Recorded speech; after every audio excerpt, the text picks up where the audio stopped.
I'm here at Rootstown with two Lady Rovers following a 49-29 win over Kirtland. Chloe Bengston and Colbie Curall. Ladies, for the fifth straight year this program is conference champs, and for the fourth straight year for you guys as seniors are conference champs in a new conference. Talk about the challenge this conference has presented, how great it is to conquer the CVC in your first season. Yeah, I mean, obviously, there's a lot of bigger division teams in this league, whereas previously we were playing lower division teams, so that was definitely a big difference. You're playing new teams that you don't know as well, that's a big difference.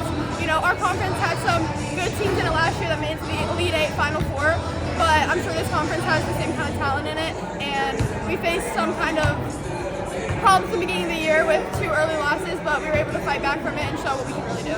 I think we were able to come back from those losses because coming from our old league, it was a lot of man, it was a lot of just press, but I think coming to this league, it's a lot of zone, and it was a big change for us losing our three-point shooter last year, but I think we came back and bounced back well, and we learned how to play around it.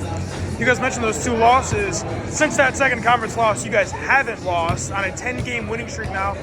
What changed? Was it just the pure adjustment of how teams were playing night in and night out, and even just kind of adjusting to out of conference play being a little bit different as well? Yeah, I think it had a lot to do with the zones.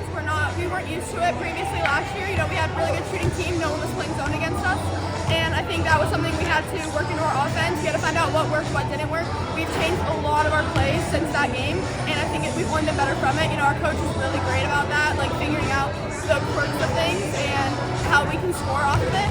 And I think we also just gained more confidence, more chemistry as a team, and overall, we've really banded together since those, and we knew our common goal was to win the league without sharing it, and that's what we came to accomplish.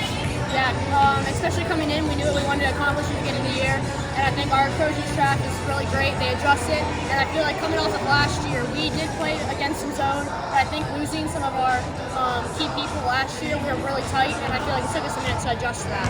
You mentioned last year, you mentioned some of the players that you guys have lost to graduation and stuff.